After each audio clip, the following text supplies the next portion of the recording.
We're all getting ready for the partial eclipse of the moon, and it may all be getting a bit crazy.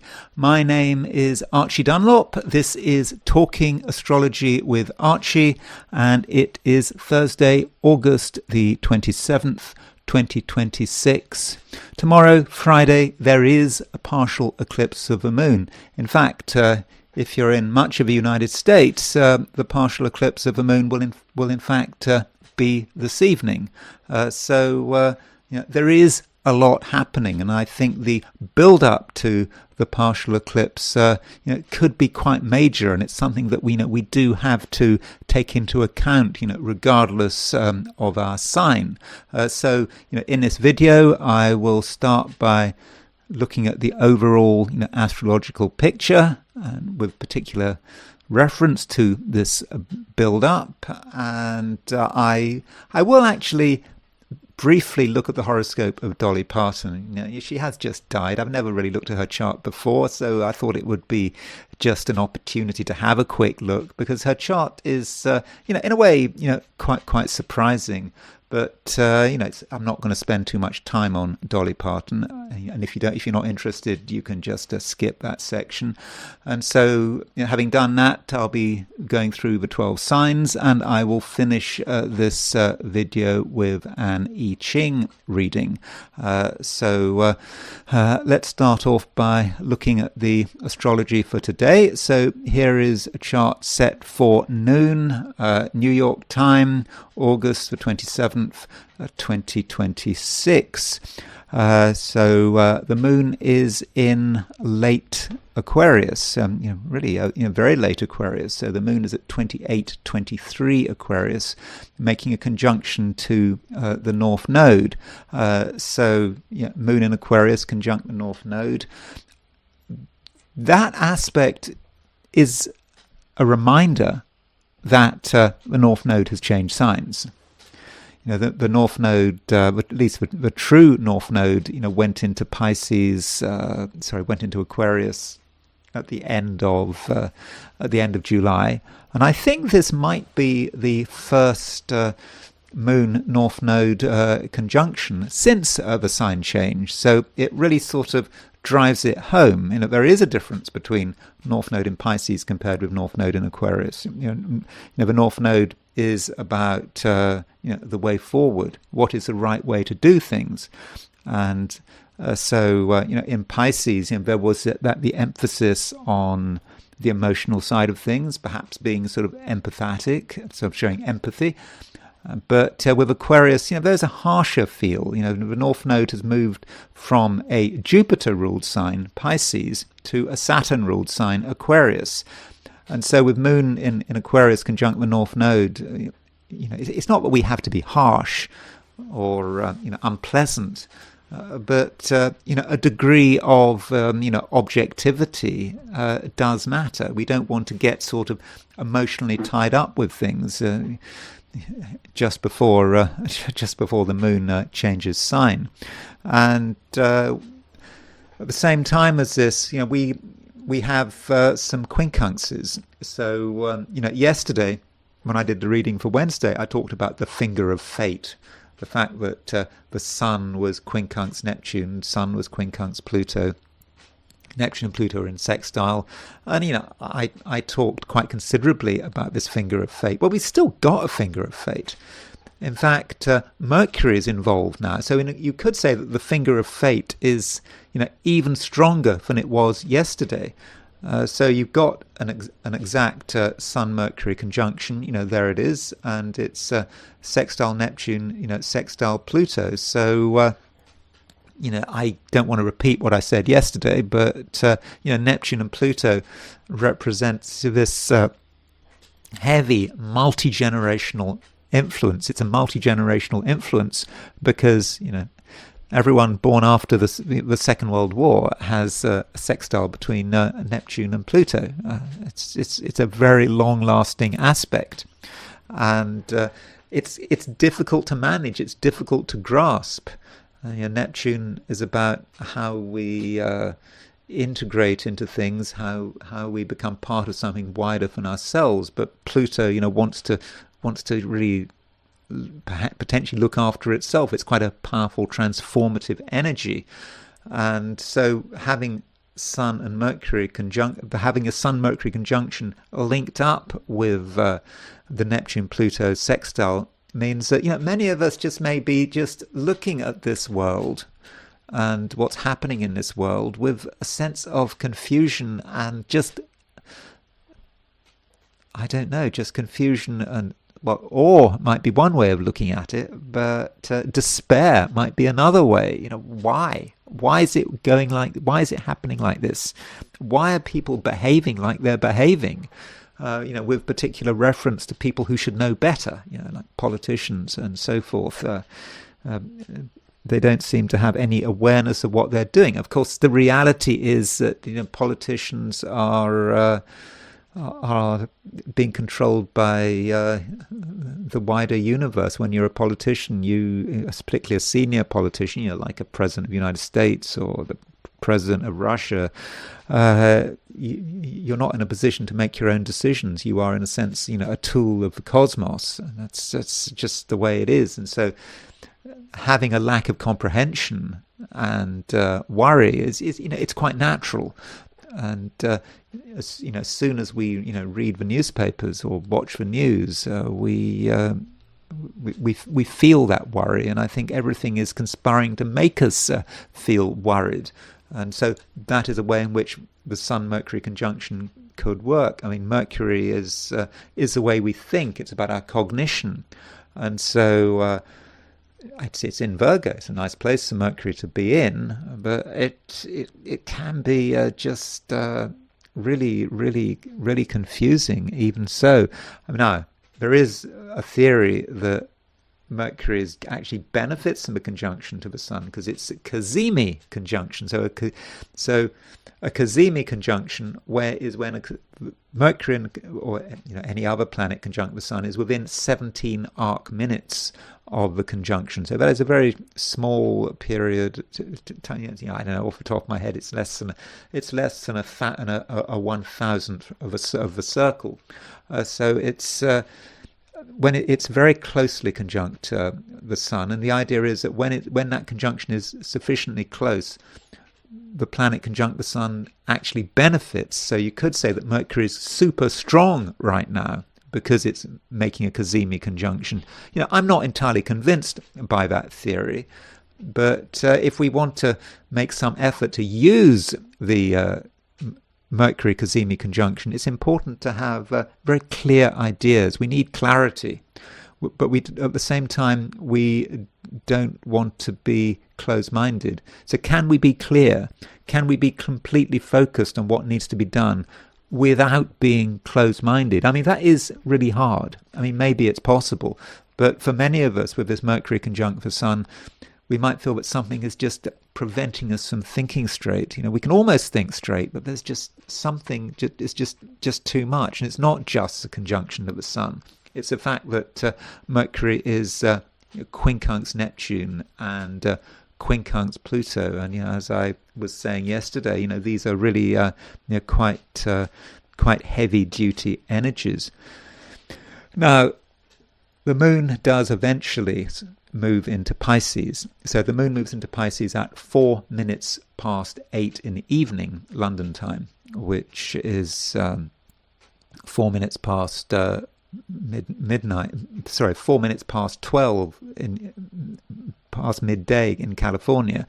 If you're in Europe, 4 minutes past 9 it's an hour later. If you're in Australia or New Zealand, the Moon doesn't move into Pisces until tomorrow. But the thing is, the moment the Moon moves into Pisces, the final sort of run up to the eclipse happens, and this eclipse takes place at 4 degrees 54 Pisces. So things do really change when the Moon moves out of Aquarius into Pisces.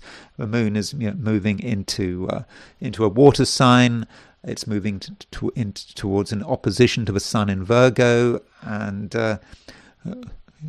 we then have to start to look at things in a new way, and perhaps people will become sort of more emotional.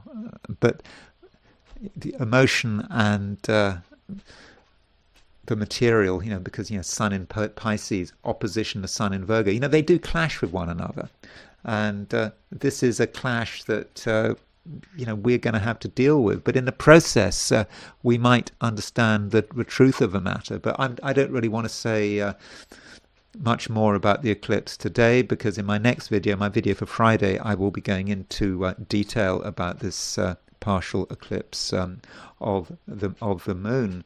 Now, the chart you have there is the chart for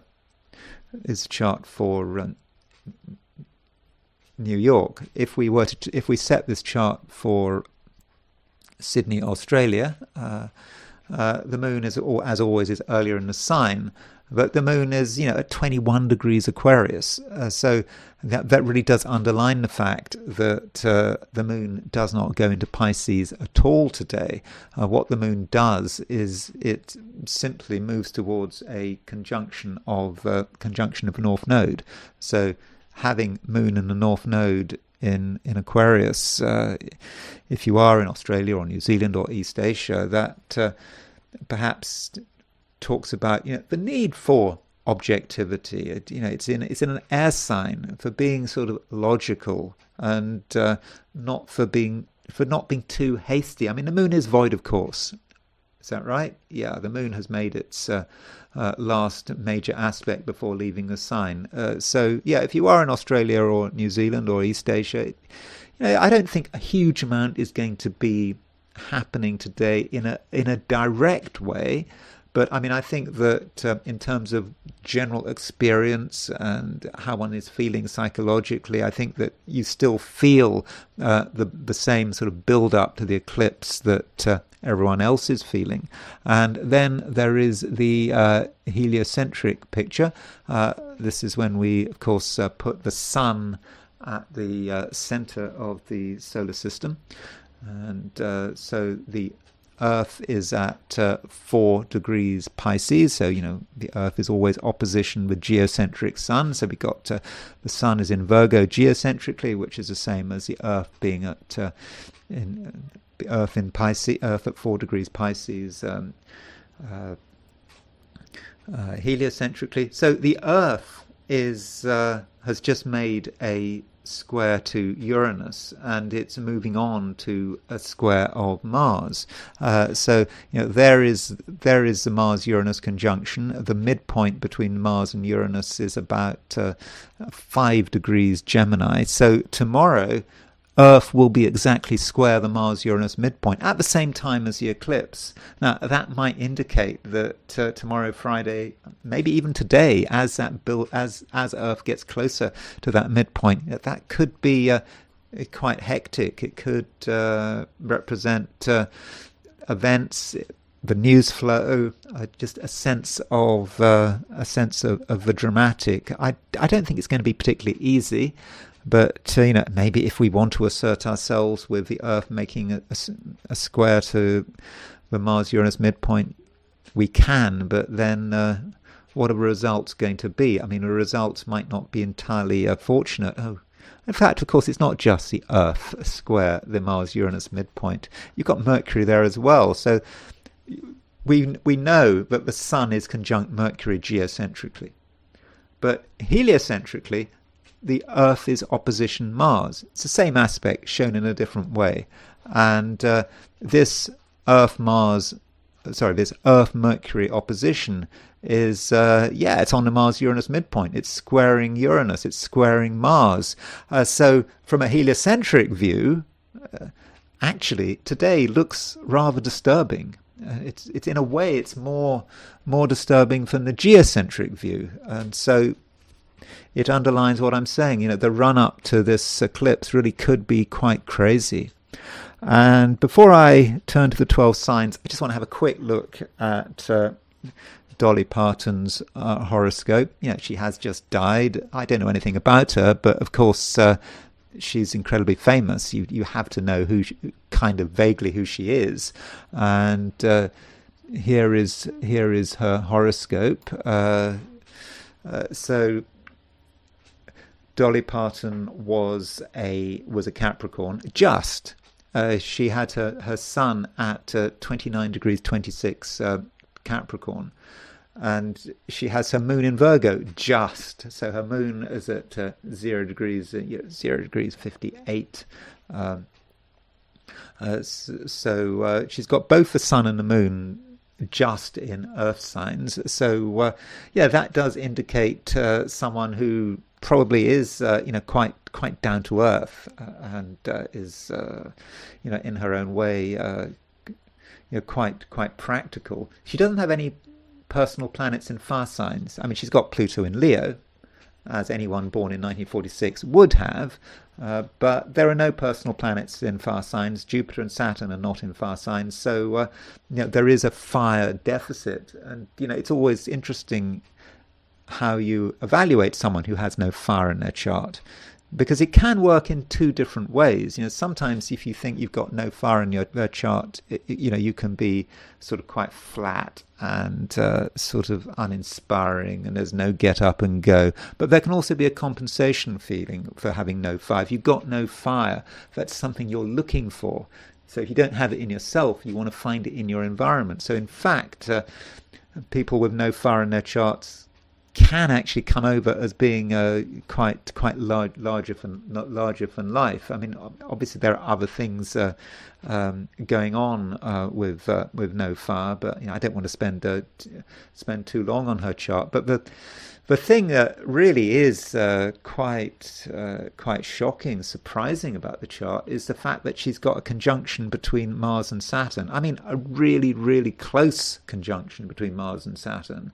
I mean, they are only what's that, sort of six arc minutes apart, and so you'd think Mars and in Cancer, and so Mars is fallen in Cancer, Saturn is in its detriment in Cancer, and that the Mars-Saturn conjunction in Cancer is opposition her Capricorn planets. So that would indicate a life of real hardship. I haven't really looked at her biography. I mean, I know that she came from a fairly humble background. I know that she's also had really a lot of health problems over the course of her life, and her Venus is also under a lot of pressure. I mean, her Venus is combust, and again, that may say something about her health problems and the nature of her health problems.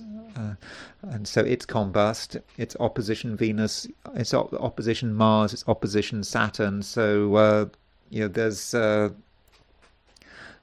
lot that she has to work with. But Mars-Saturn conjunction, used in the best possible way, it can be really hard working. It can take someone with a Mars-Saturn conjunction can take the view, but just life is really difficult, and you have to work hard, and you can't you can't make any assumptions. And this Mars-Saturn conjunction, in fact, it's not just opposition these planets here. There's sort of a T-square here. So she's got Mars square Chiron. She's got Saturn square Chiron. She's got Jupiter square Venus. And again, I think that those might hint towards her health problem. But as far as her career, why is she so successful? And what in her career, what in her chart is a sign of success? Well, it just could be that Mars Saturn is a sign of success potentially.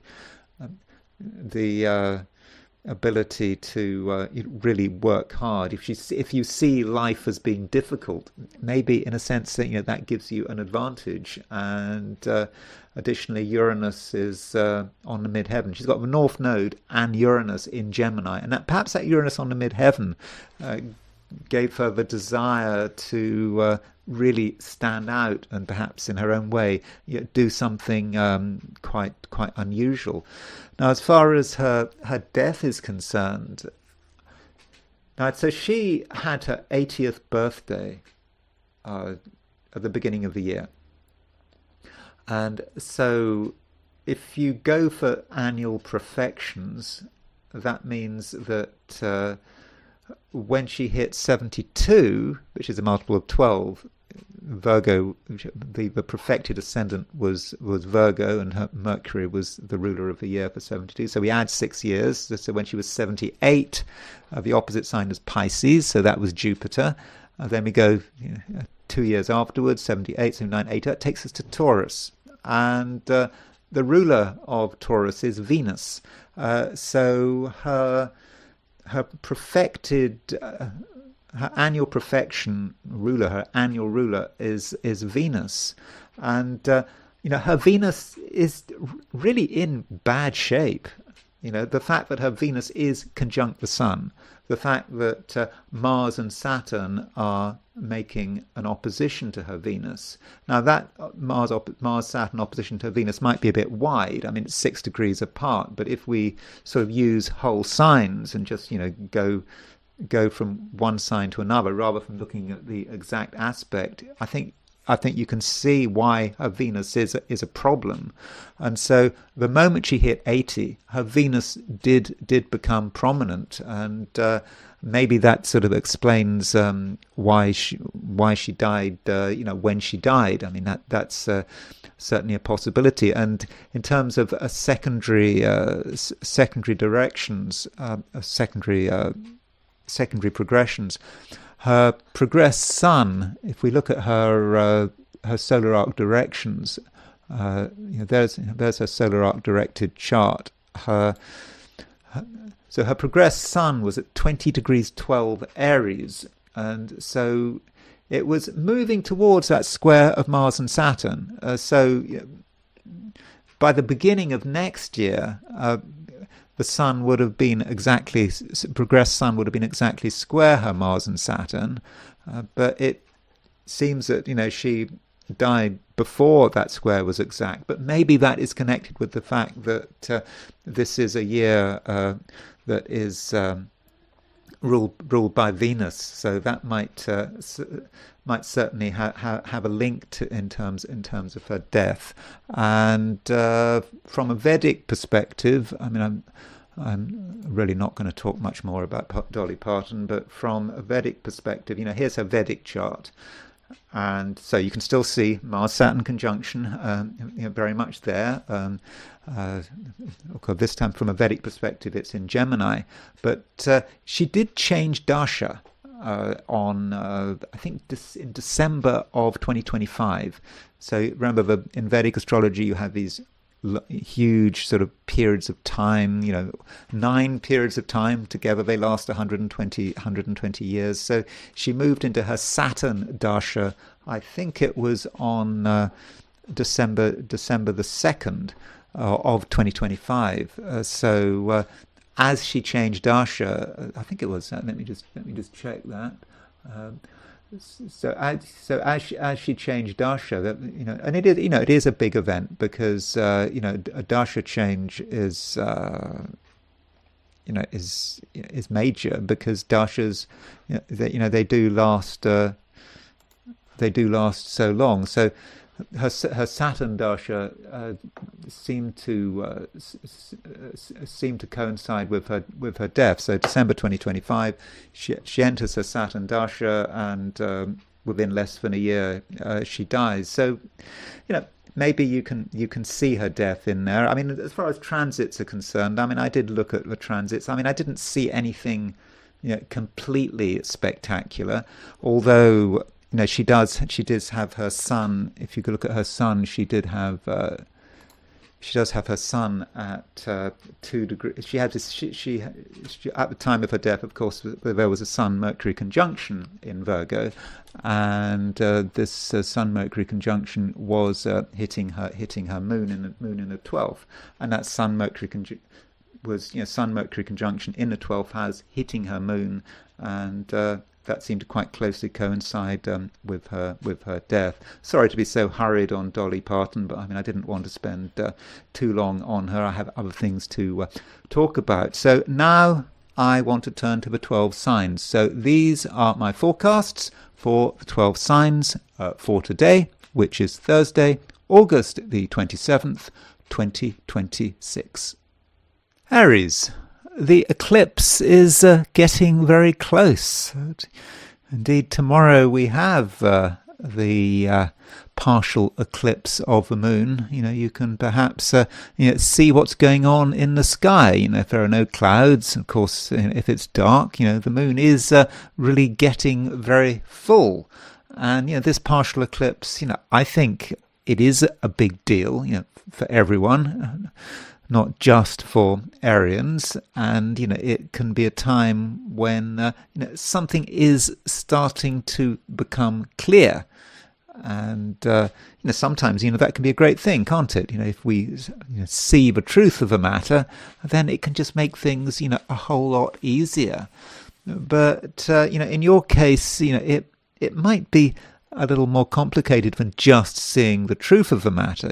It's happening at the same time as Mars moves towards a square of Saturn. Mars is at 10 degrees Cancer, Saturn is at 14 degrees Aries, and the run up to that square has started.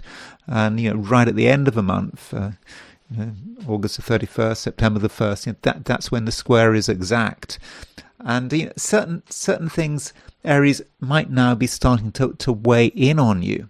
And I don't think we're necessarily talking about anything external. It just might be your own sense of responsibility, that there are things that you want to do, and it may be just you that can deal with them. You don't necessarily trust anyone to do anything, because maybe it's all down to you, and matters are made perhaps more intense by the fact that we've got a conjunction between the Sun and Mercury today in Virgo. And so this is kind of not necessarily what you really wanted to hear. I mean, Virgo can be a problem sign, particularly if you're an Aries. It can be about responsibility. Again, we get another sign that responsibilities are developing, and you're perhaps aware that there are just certain things that really, only you can do. And when you put that together with Mars square Saturn, it might be that you want to be quite detached. I think that other people might just present you with difficulties that you don't really want to have to deal with. And if you can deal with things, on your own, I mean, so much the better. And at least, when you're on your own, you can do things your way. You don't have to worry about what other people are doing. You don't have to worry about upsetting anyone. And yes, I think it does make things a lot easier. Now, if I'm talking about solitude and you wanting to be on your own and so forth, that might indicate that from an emotional level, you're not quite there, but you very much are there. Don't forget that Mars is in Cancer, and Mars is in fact the only planet in a water sign. So in some respects, Aries, you are carrying everyone else's emotion, which is not really the kind of position that the average Aries wants to be in. But you're feeling things, you're getting angry about things, you're picking up on actually quite a lot. I think you have been over the last sort of week or more, and just maybe you don't really want anything to do with it. And Mars is actually moving out of the first decanate of Cancer. So the first decanate of Cancer is ruled by Venus.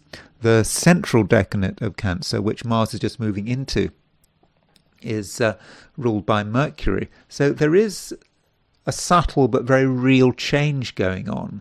And perhaps you're worrying less about other people and the social side of things, and perhaps you're thinking more, and you're perhaps even being a little more logical. I mean, that's good. I mean, Cancer as a sign is, of course, famous for its emotionality, but but having Mars move into the central decanate just means that you can just be a little bit more logical and a bit more reasonable. I mean, reasonable as in perhaps being able to look at all sides of things and just not getting caught up in just some random emotion that just sort of passes you by. And at the same time, the moon is in Aquarius. Well, in fact, the moon is moving into Pisces. At some stage, it will move into Pisces. So I said that Cancer, the Mars in Cancer, was carrying a lot of emotion. And when the moon does eventually move into Pisces, which takes place this evening takes place this evening in Europe, but sort of earlier in the day, maybe sort of lunchtime after this afternoon in the Americas.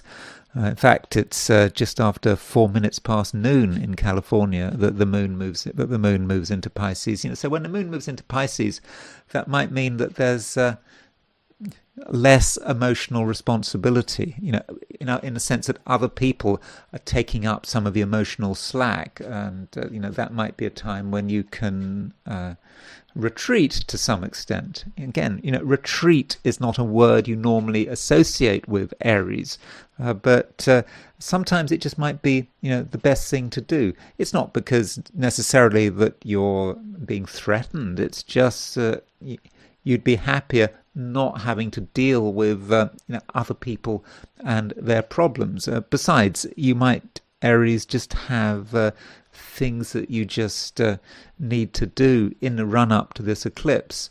And so I know that sounds a bit tedious, and you'd kind of like me to be saying something sort of more interesting, but you have to understand that the times we're living in are rather complicated, and you being an Aries, you're the kind of person that does like to act.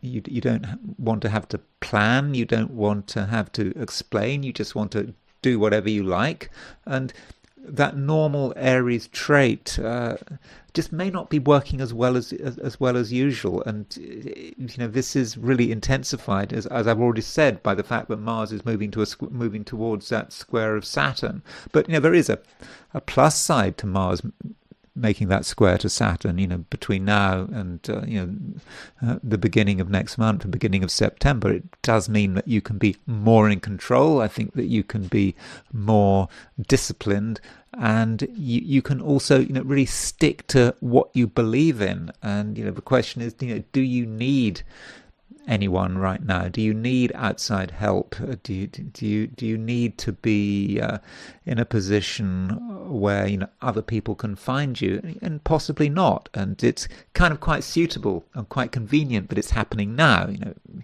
End of August is a time when things really do slow down. It's you've got the last weekend of September. I think that's I think it's a long weekend. Both sides of the Atlantic. So I think it's not quite as bad as it seems, and it might be a time, Aries, when you can just sort of take the time to work out what's going on. And this eclipse, it's not necessarily going to be easy. And another thing to say is that Mercury is making a square to Uranus. In fact, a lot of stuff is making a square to Uranus. The Sun is making a square to Uranus. But in fact, the eclipse is a square Uranus.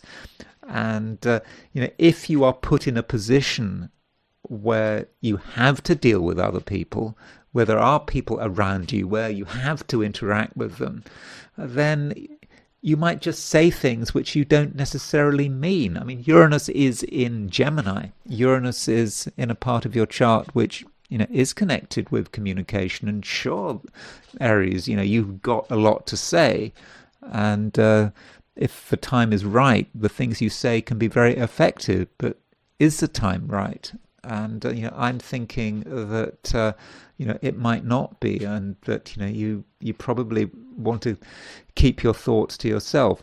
Nonetheless, if you are put under pressure, if other people try to push you around, if they get you to try to do things that you don't want to do, then I think that your verbal skills and your capacity to create surprises, is going to be, quite immense.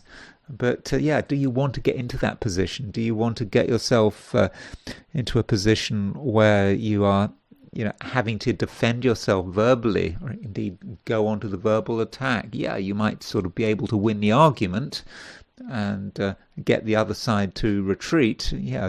I'm not saying, Aries, that you're in a weak position. Far from it. It's just that you could be quite a difficult person to deal with, which is just another good reason to sort of perhaps sort of keep your own company. Taurus. The moon is still moving through Aquarius. In fact, the moon makes a conjunction to the North Node in Aquarius, just before it moves into Pisces. And, I think that this really, is positive. With those planets in Aquarius, well, with the planet, well, it's just the moon in Aquarius. We've also got Pluto in Aquarius. We've got the North Node in Aquarius. This is a time, Taurus, when you can think about what it is that you want to achieve. And I think that there is a lot you want to do.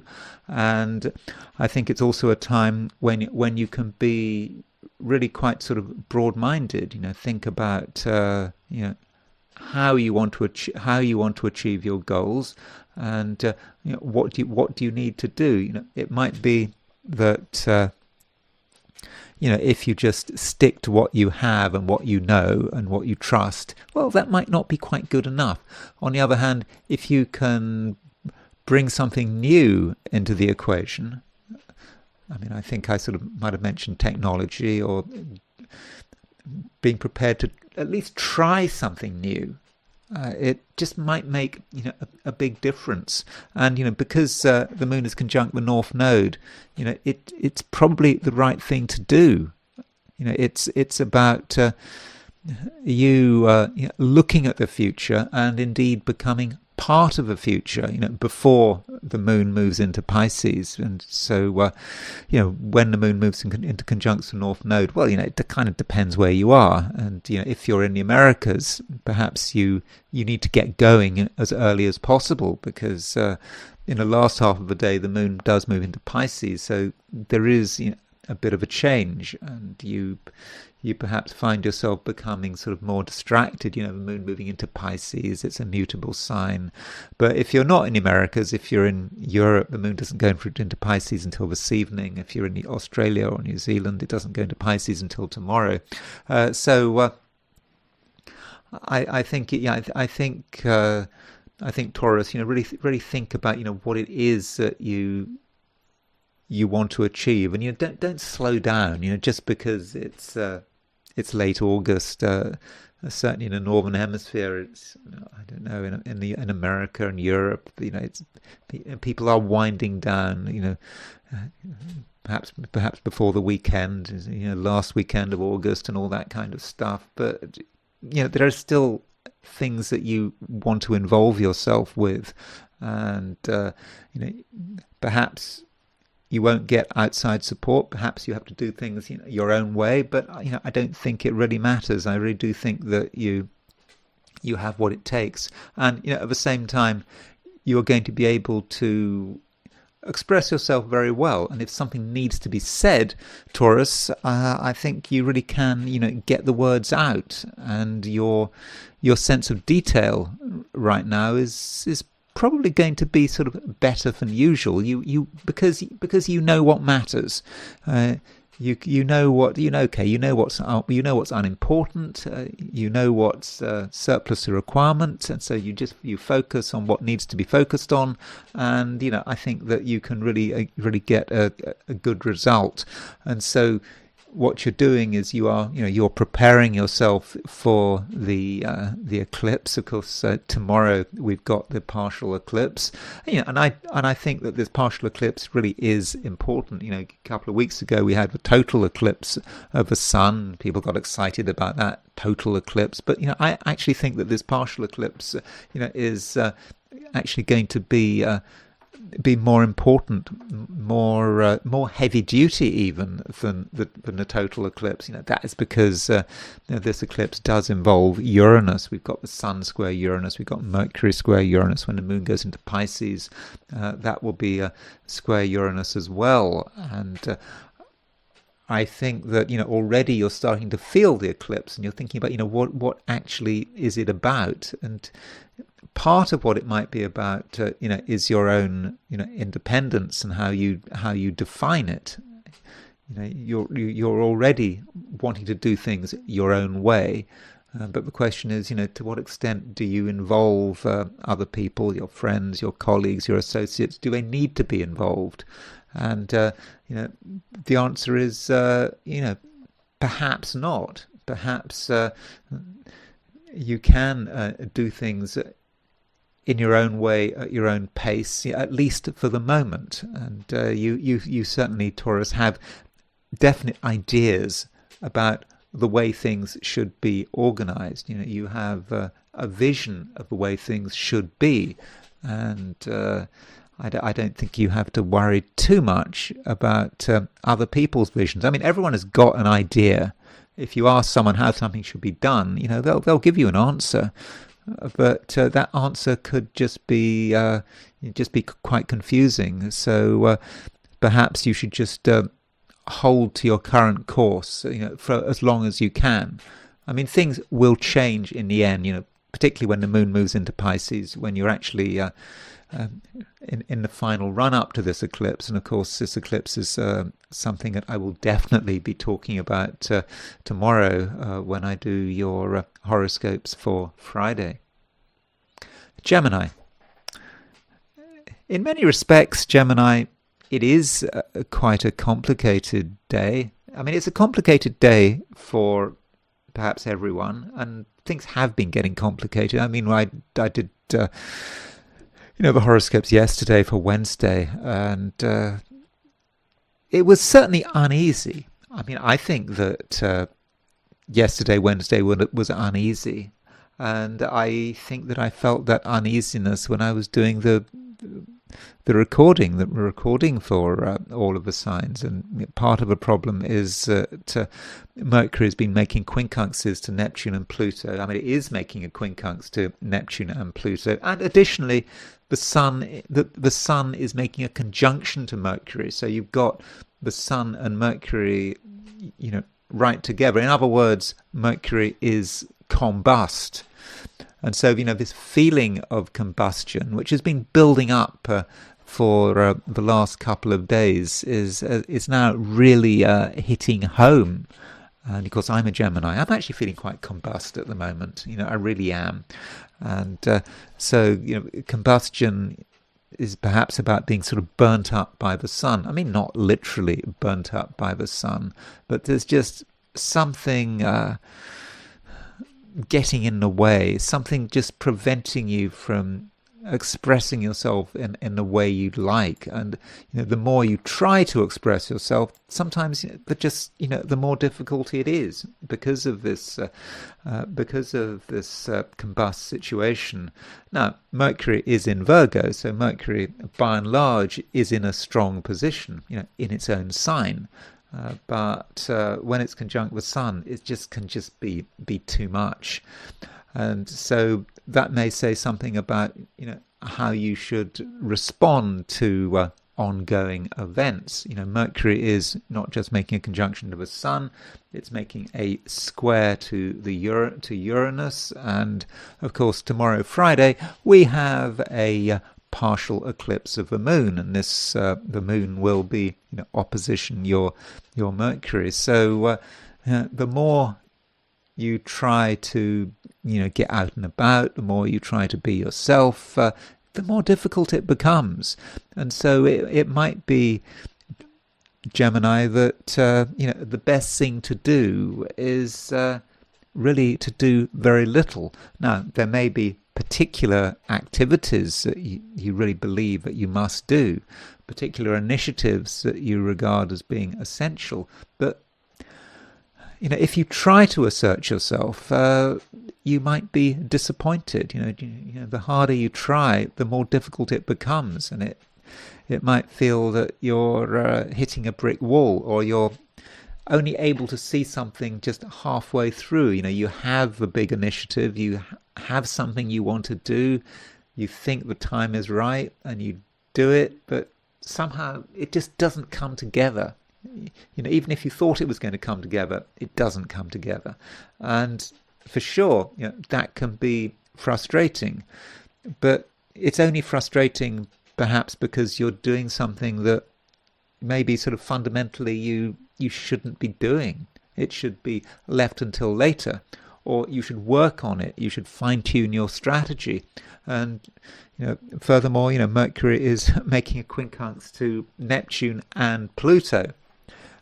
So yesterday I talked about a finger of fate, primarily involving the sun.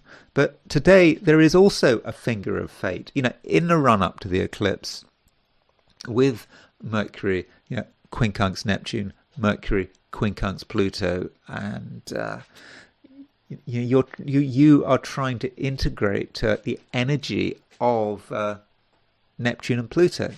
And Neptune and Pluto are these transpersonal planets, which say something about the world around you. Living on this planet in the early 21st century, that's what Neptune and Pluto is about. I mean, it's about a generation. It's about a generation of people, well, which you're part of this generation, as I've said. The Neptune-Pluto generation, the Neptune sextile Pluto generation is really quite extended. I mean, as I was saying yesterday, anyone sort of born after the Second World War has got a Neptune sextile Pluto in their horoscope. And we're now starting to see the consequences of it all, and you just know that things are heavy and things are getting heavier, and it just might be just one of those sort of moments where you feel a bit of sort of a doom and gloom, not doom and gloom in a personal sense, just doom and gloom about just what is happening around you. You look at the news seems to be bad. And again, I'm not talking about your news. I'm just talking about just how it feels. And it does not feel easy. But we're dealing with quincunxes here. And so because we're dealing with quincunxes, we're dealing with something that you, Gemini, should be trying to integrate. And it's not easy. You're trying to make things straightforward and simple, but Mercury, with that quincunx to Neptune and quincunx to Pluto, we're dealing with these outer planets, which in their own way are quite crazy.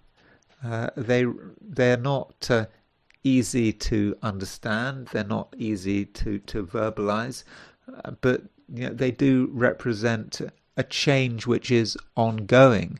And I think that with your intelligence, I mean, Gemini is an intelligent sign, and it's able to look at the details. It's able to look at things from a different perspective. You might start to get an idea about what these forces are all about, and most importantly, where they are moving.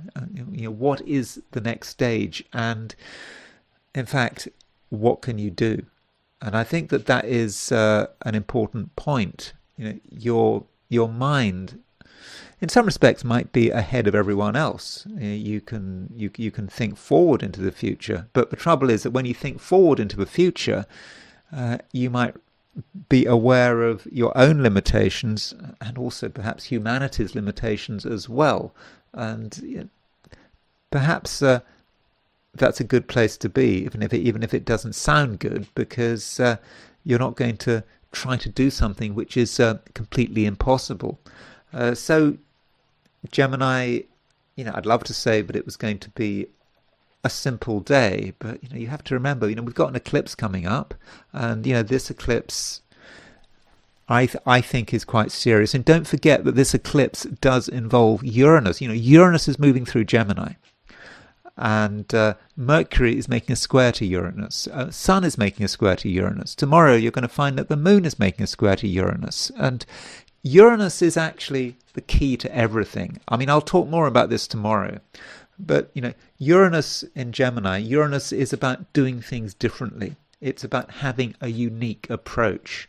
And this unique approach, which is, very specific to you, is starting to manifest. Perhaps your ideas are slowly falling into place. I mean, it might at the moment feel a bit strained and difficult as you work things out, but it is coming together. But that's why now is not a time to be taking action.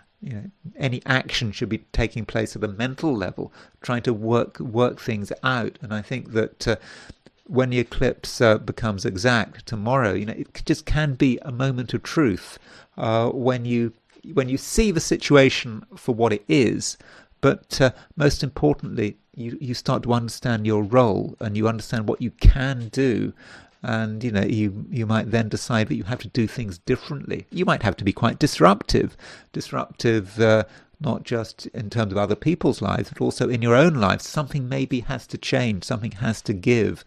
But you've known about this for some time. Uranus has been in Gemini for quite a few months, and so now perhaps you're about to really realize what it means for Uranus to be in your sign. Cancer. The eclipse is tomorrow, and it's kind of difficult to treat, today, Thursday, as being completely different from tomorrow, Friday. I do think that in many respects, today is just the build-up to the eclipse. Especially once the moon moves into Pisces, because this eclipse is at 4 degrees 54 Pisces. So this evening in Europe, the moon moves into Pisces. That's when the eclipse really starts. Because remember, it's a full moon eclipse. You've got the sun in Virgo, moon moving into Pisces. If you're in the Americas, it could be earlier. I mean, if you're in California, the moon moves into Pisces at 4 minutes past noon. So that's quite early in the day. Or if you're in New York, that would be 4 minutes past 3 in the afternoon. If you're in Australia or New Zealand, you've got more time. It's not until not until tomorrow morning, maybe after dawn, that the moon moves into Pisces. So it is certainly starting to happen, Cancer, and Cancerians are very often, very sensitive to the lunar cycle, and particularly this lunation, this partial eclipse. And you're perhaps feeling that things aren't necessarily going to be the same once this eclipse has happened, and so as a result, in the run up to this eclipse, Cancer, you may want to kind of step back from things. Do you necessarily have to be involved with things? There's a lot to think about. And you're aware that there are some very real complications out there, which you need to be taken on board. Now, one thing that is starting to develop through the eclipse and into the end of the month, even into September, is a square between Mars and Saturn. So Mars is moving through your own sign, and it is making this square. And when you think about Mars square Saturn, it does sound quite a difficult energy. But I think for you, Cancer, I think you're going to be okay with it. I mean, it's hard work, Mars square Saturn, but it's also can be very constructive, and it might be that your own realism is your best friend. I think you are pretty realistic at the moment. You understand that nothing is easy. Maybe other people are complacent. They think everything's going to be fine, but you know that things are a struggle. And at the same time, Cancer, you have a profound sense of responsibility. I mean, this comes with Saturn in Aries, and Saturn's been in Aries since February, and this is something you're kind of grappling with. Even though Saturn is almost halfway through Aries, it's not exactly at the beginning of the sign. You're still trying to get a feel for it, and with Mars square Saturn, this is a time when you realize that maybe something has to be done, and additionally, you may kind of appreciate where your red lines are. Where are your limits? How far can people go? How far can people push you? And I think that with Mars square Saturn, it is a time when you're going to be, very good at defending yourself. And of course, Mars is in your sign, as I've just said. So with Mars in Cancer square Saturn, I think that as you go through the eclipse, you're starting to realize that things are serious, that you do have to look after yourself, and if you make the effort to look after yourself, then I think you'll be rewarded. And so what you're actually doing over the next week and more is you are creating defenses for yourself, defending yourself against a complicated world, and perhaps insuring yourself, because Cancer, you have a vivid imagination. You can think about what might go wrong, and if you can think about what might go wrong, then you're in a position to protect yourself. And so if you want to protect yourself, then I think you can. And in a week or two's time, I think you're going to be in a position which is much more secure than it is now. And I'm not even saying that your position right now is insecure. I don't think it is. But Cancer, may take the view, it's better safe than to be sorry. And if you take that approach, then I think that things are going to be fine, and you're going to be able to weather the eclipse. I mean, this eclipse brings its own challenges and its own opportunities, actually. Because maybe Cancer, you've been taking on too much, you've been thinking about too much, and the eclipse will demonstrate to you, what is important, what really matters to you, and also it'll demonstrate that certain things that that might have been bothering you are just maybe irrelevant, and you can just let go of them. Leo, I'm going through the signs, and Leo is the fifth sign, and there are certain common themes, and one theme is it's not necessarily easy. I mean, it's not easy for anyone, and as far as you're concerned, you're very aware right now. I mean, you're doing a lot of thinking. I mean, there is a conjunction between the Sun and Mercury, and this Sun-Mercury conjunction, takes place in Virgo. So Virgo is a sign which can be really very detailed, really detailed. And you notice everything. And of course, when you start noticing everything, you start to see, where the problems lie, and you can see what might be going wrong. You're aware of your vulnerabilities, and at the same time, you kind of believe in yourself. You feel it's important to believe in yourself, but not necessarily in a very enthusiastic way. It's more in a defensive way. You have to believe in yourself. You don't want to have to worry about another person's opinion, an outside opinion. That's kind of not what you want, and you want to feel that you can take action. That's great, but are you actually going to be able to take action? I think it might be difficult. You take an initiative. It just feels like the right thing to do. Perhaps it relates to money. You try to sort something out, but it's quite possible it just doesn't work. And so this is, particularly important if you've got something big that you've been planning and you think you're going to do it today. Then you might be disappointed. You might just not be able to see it through. So if you have got big plans, then arguably you should wait. And it's not just because you don't have the energy, or perhaps you don't even have the luck.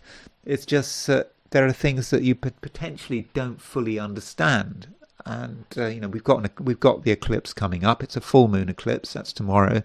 And the full moon eclipse can certainly be revealing.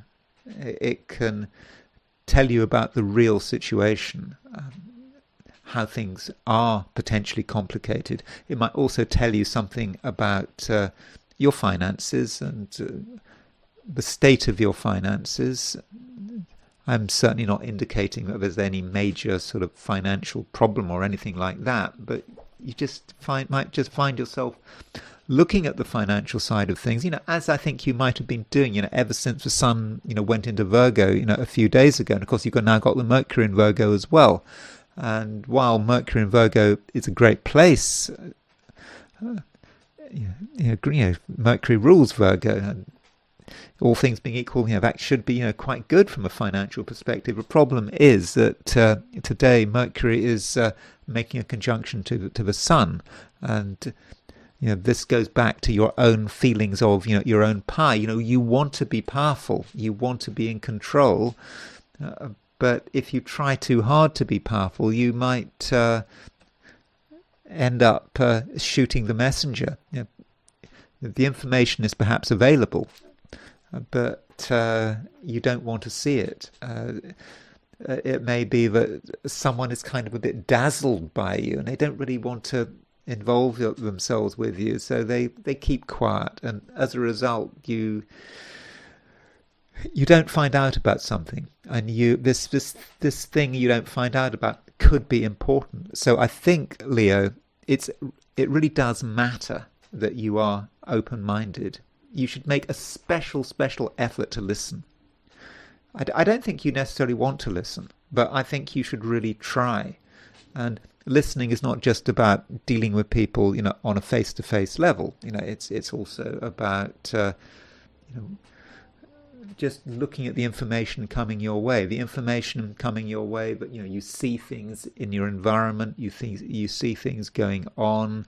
You might look at the news. You hear what people are talking about. You kind of think it might be important, but fundamentally you don't want to hear. So take on board everything. It really does matter, and it's important that you give people space. You give people the space to communicate, because if you don't, then you could miss out on something really important. And it especially matters now. Not just because the Sun is conjunct Mercury, but because the Moon is, the Moon is in Aquarius. The Moon is in your opposite sign. The Moon is making a conjunction to the North Node. And so when the Moon is making a conjunction to the North Node, with those 2 points both being in Aquarius, it is about the other, giving the other person an opportunity to speak, even giving the other person an opportunity to have an influence on you. That really could matter. I mean, I know you don't want to be influenced by other people, but you still have to listen, and it just may be that another person has a better strategy than you, a better idea. Maybe they've got something to say which you indeed need to listen to. And yesterday I talked about the Sun making a quincunx to Pluto. Well, the Sun is kind of still making a quincunx to Pluto. It's making a quincunx to Neptune as well, especially at the beginning of the day. So there is a lot to confuse you. There's a lot to dazzle you. It's not a time to be making decisions. And you might also find, if you're really honest with yourself, that your understanding of the facts, the way you've been analyzing the facts, may not be 100% perfect, and you want a simple solution. You want ideally a simple solution which comes from you, but such solutions may be difficult to find. So you've got to accommodate the outside world without being dazzled by it, and you don't want to dazzle yourself. I don't even know if dazzle is the right word. I mean, it just might be about self-confusion, and what might actually be confusing you is your own hope that you are in full control and that you completely understand the facts, when the reality is that there are still things that you're trying to work out. Virgo. Mercury is, of course, in your sign. It's good that Mercury is in Virgo, as I've said.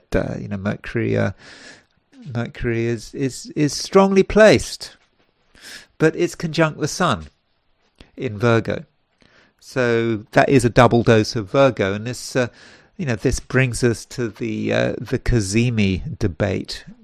So Mercury is making an exact conjunction to the Sun. So if Mercury is making an exact conjunction to the Sun within 17 arc minutes, you could say that Mercury is strengthened.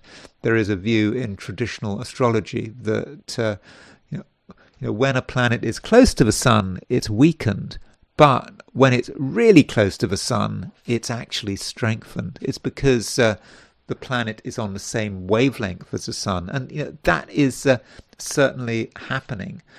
So the question is the Cazimi effect going to actually work? Are you actually going to be strengthened by the Sun? Well, Mercury is already in Virgo, so it's in its own sign.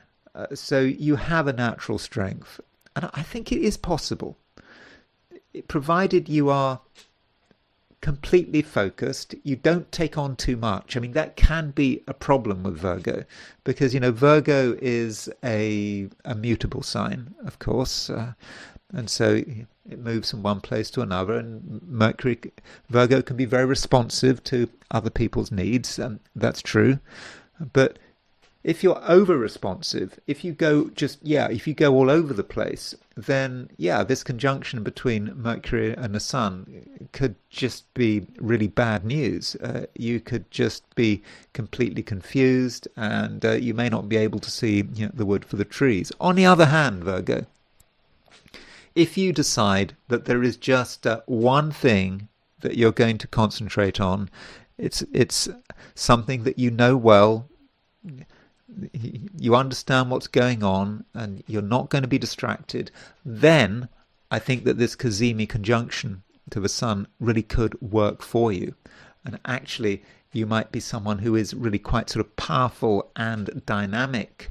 And Mercury and the Sun are making squares to Uranus, and I think that those squares to Uranus actually could really give a boost to your power. This is what I've been saying with Virgo. Uranus is about doing things differently, being original, being an innovator, having a clear sense of what you do well, what you do differently, and how you can tune into what makes you special. And so don't have a wishy-washy day.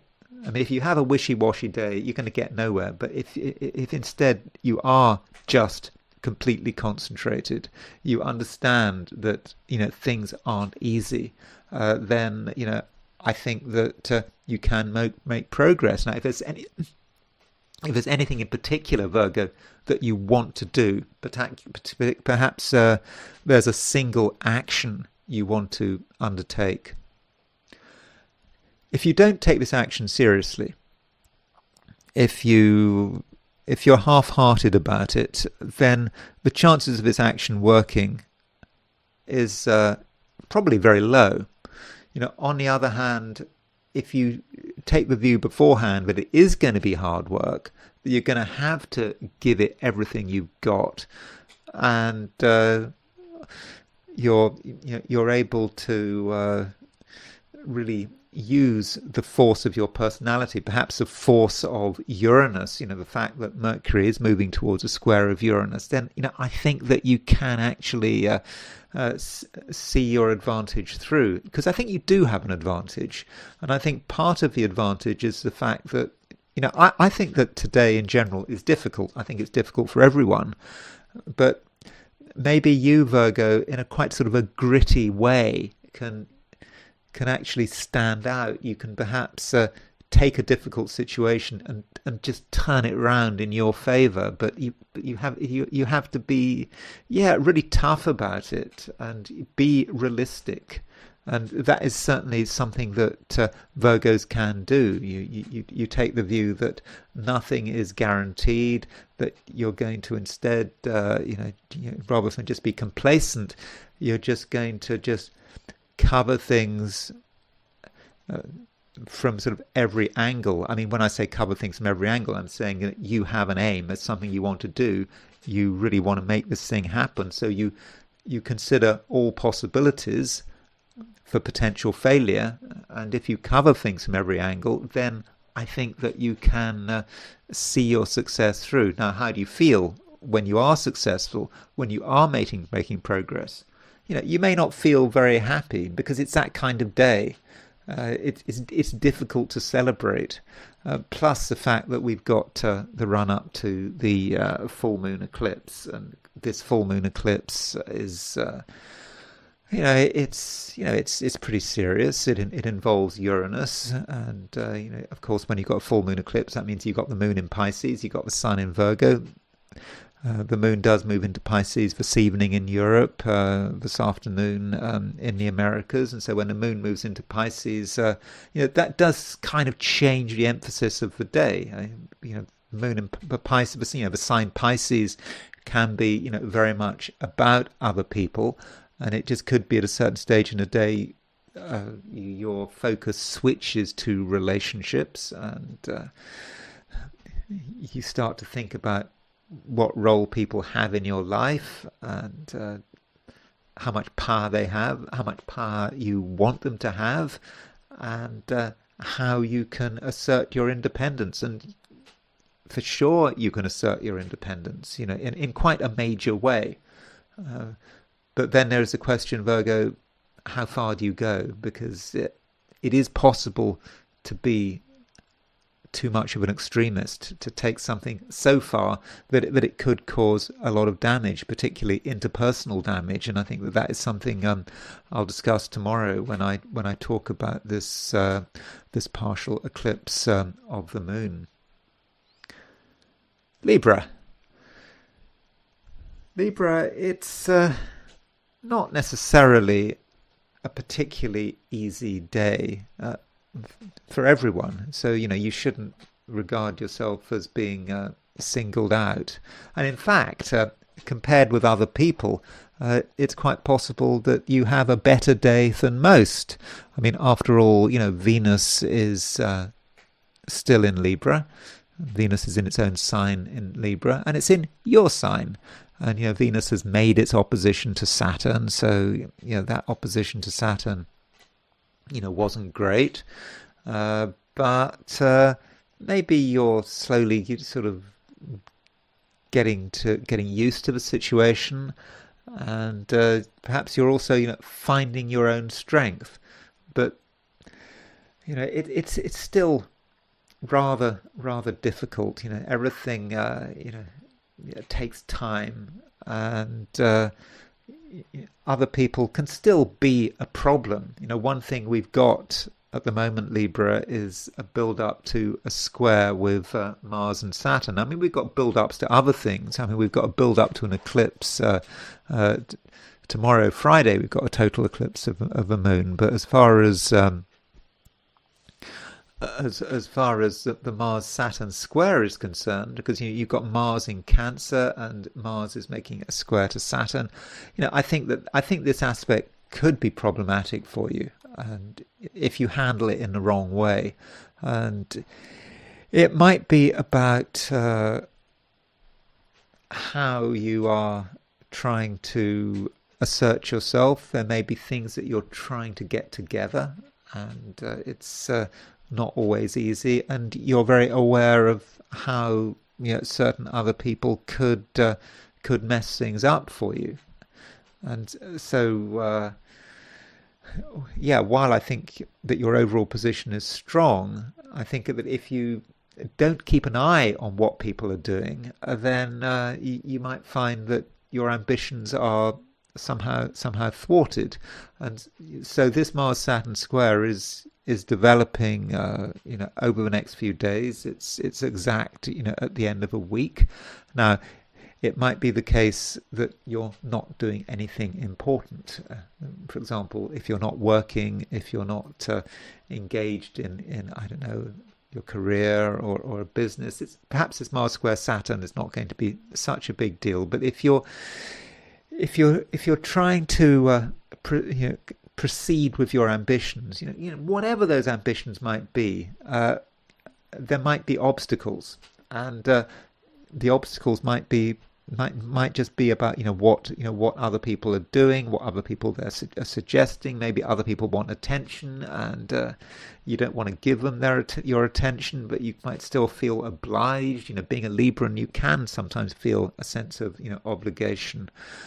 So in that situation, I think you just have to be tough, and you have to really hold on to what you believe in. And I think it is important to have self-belief, a belief that things are important, and also a belief that your interests are just as important as are any other person's interests. Indeed, they may be more important. So if you prioritize yourself, Libra, then I think the next few days shouldn't be so bad, and you make sure that everything is done properly. And if you can do that, I think that you will be able to take control. And additionally, your verbal skills could actually be pretty good. So if there's something you want to say, you're going to say it in a way that is very effective. You'll be able to really make your feelings clear. And if you want to show a little bit of anger, I think that's something you can do. But it's important that you do speak, because if you don't speak, then you might be misunderstood. People might not understand that some things are serious. They might not pay any attention to your priorities. So the more you say, provided what you say is very focused, the better. Well, it needn't be just the spoken word. It can be about the written word. Something you communicate can be done very effectively, and it may be just an essential part of who you are. And to conclude, I really must emphasize, Libra, that it is potentially a difficult day for everyone, and I think that you, Libra, you can handle it. And just because you're feeling a little bit sort of nervous and agitated, doesn't mean to say that you're not having an impact. In fact, if people feel your agitation and you're able to almost direct that agitation, then I think they'll get the message. Scorpio, you're not feeling particularly yourself right now. Is anyone? It just may be that kind of day, and we have got the build up to the eclipse, because tomorrow we've got an eclipse of the moon, and that's potentially going to affect everyone, and you're picking up on it, and you're not particularly impressed, I don't think, with what's happening around you. I don't think you're impressed with some of the people around you. Not really. I think that in your own way, you can actually be quite critical. When you see what people are doing, you're not impressed. You might have your concerns. You might even feel that it's just not worth your while being involved. It's just too complicated. And instead, Scorpio, this is a time when you might just feel that it's best to just lay low. And I think that's how you have been feeling, over the last couple of days. And, if you don't put your head above the parapet, well, what can go wrong? And hopefully, Scorpio, it might be the case that you just, you just don't get noticed. And that might be perfect. But, things perhaps do change because, the moon has been in Aquarius for the last couple of days, but it is finally moving out of Aquarius and into Pisces. So this sign change happens, this evening in Europe. Earlier in the day in the Americas is, I think, 4 minutes past midday California time. The moon moves into Pisces, and when the moon moves into Pisces, okay, it is true. It's the beginning of the eclipse because this eclipse takes place at 4 degrees 54 Pisces. So that might sound difficult. The fact that the moon is in Pisces, it's making an opposition, starting to make the opposition to the sun in Virgo. But Pisces is a water sign. You're a water sign, and so as the moon goes into Pisces, you might actually feel better. You might feel sort of more in control, and also just a little bit happier as well. I think that it can actually be quite creative for you, the moon moving into Pisces, even though it is making an opposition to the sun. And we'll talk more about the eclipse when I do the horoscopes for tomorrow, for Friday.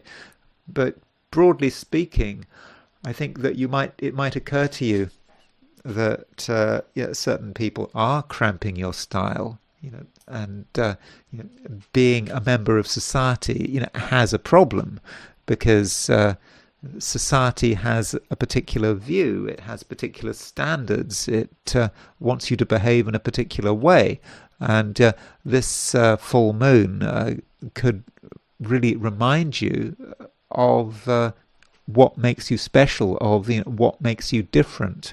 And yes, it might be a challenge to assert this difference, to assert your identity, but I think you will recognize that this is a challenge that you very much can handle.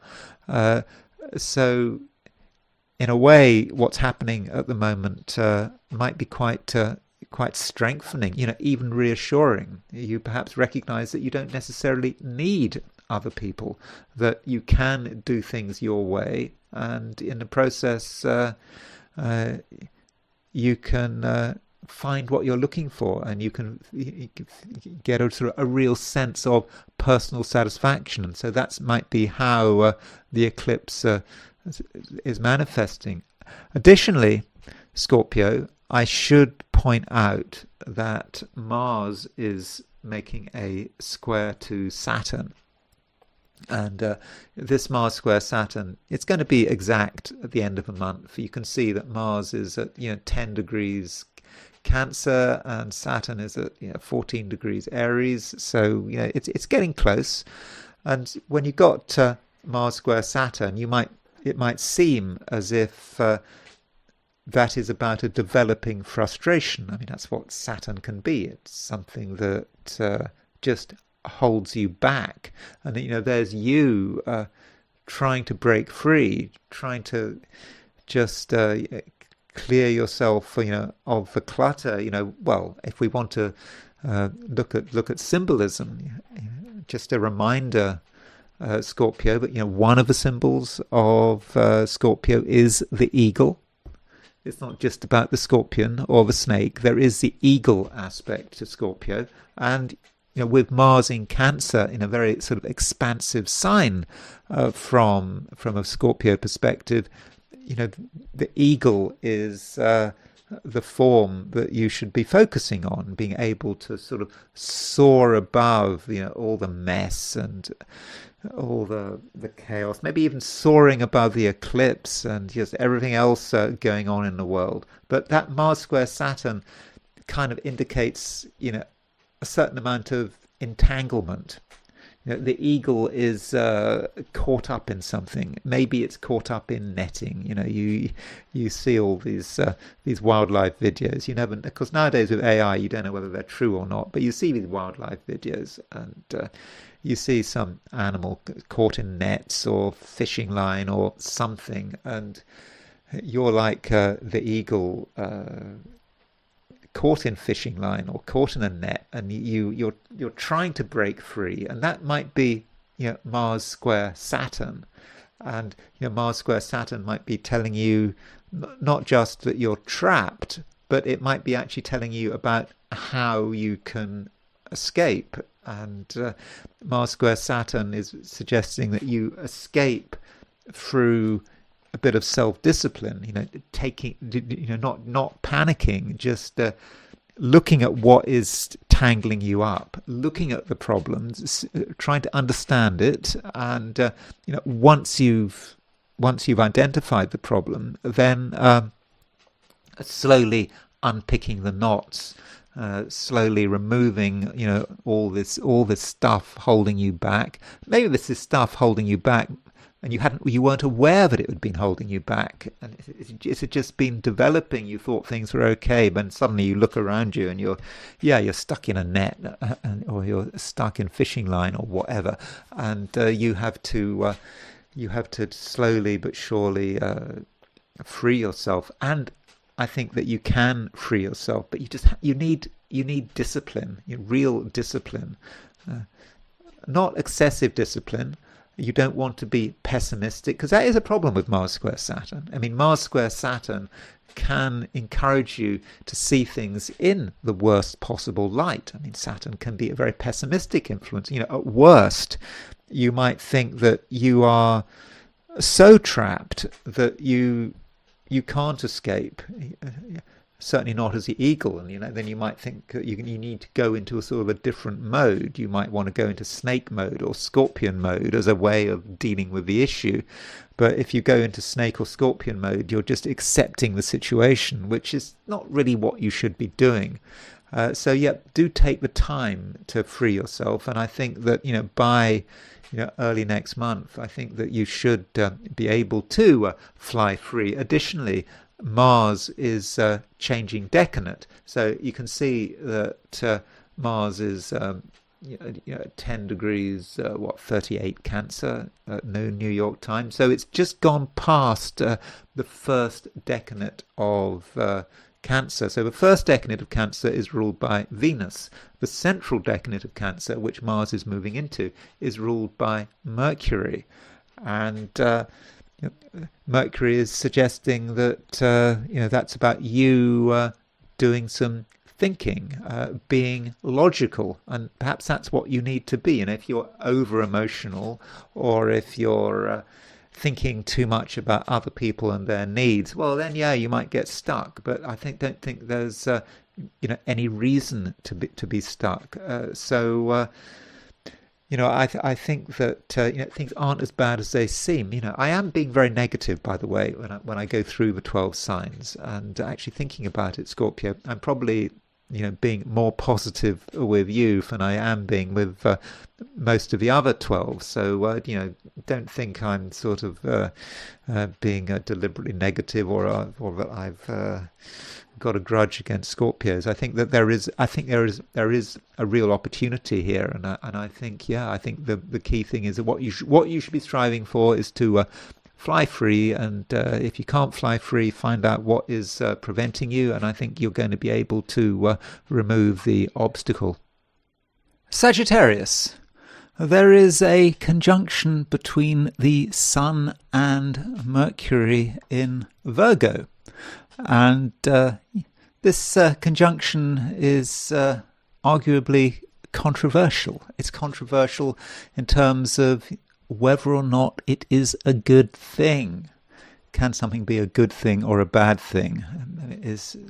Are things as straightforward as that? Well, it's the cazimi issue. So what cazimi means, it's when a planet is exactly conjunct the sun. And there will be a time today when the sun is exactly conjunct Mercury. And according to the theory, the traditional theory, is that, when a planet gets close to the sun, it's damaged. But when it gets really close to the sun, it actually gains strength. So it's like when a planet is on the same wavelength as the sun, things really start to move in a positive way. And I think that this Sun-Mercury conjunction can definitely be a good thing rather than something rather negative, especially as, Mercury is in its own sign. I think Mercury, to an extent, is able to look after itself. And, with the Sun and Mercury both in Virgo, Virgo, as I think I was saying yesterday and over the last couple of days, it's an important sign for you. It's a sign which provides you with essential balance.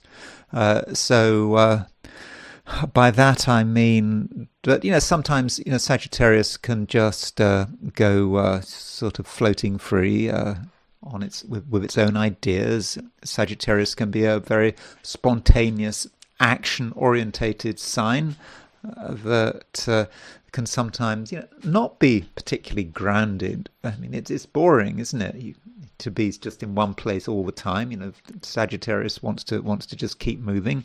It's often said that Sagittarians like to travel and they enjoy their sense of humor, and they have quite a sparkling sense of humor, and they're always looking for something new. But there can be a point where you do actually need some stability and security, and this is perhaps where Virgo comes in. And Virgo can be about your ambitions, what you're trying to do. It can be about your career. It can be about your work. It can be about how your ego develops, in the real material world. And so having both the Sun and Mercury in conjunction in Virgo, in cazimi conjunction, this might mean, Sagittarius, that you actually have a really very clear idea about what it is that you want to do. And what we could be seeing is an intuitive capacity that is natural to every Sagittarius, brought down to earth. You can actually make it happen, in the real concrete world. And so having your power and your ideas aligning so well to each other, really could be great. And so today, Thursday, Sagittarius, I think, there's a good chance that you can actually accomplish quite a lot. Just, don't be distracted. I mean, there certainly are distractions. I mean, Mercury and the Sun are moving towards a square of Mercury. The Sun and Mercury are moving to a square of Uranus.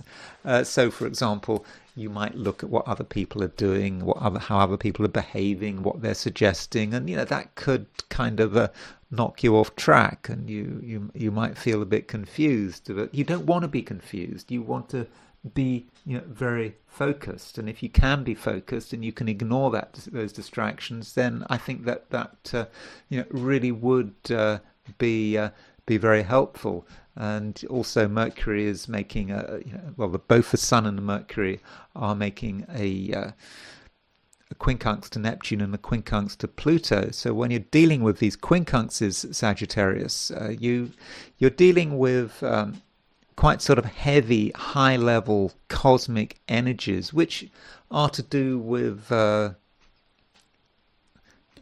collective, just collective forces. What humanity is really like, and how humanity is dealing with ongoing challenges.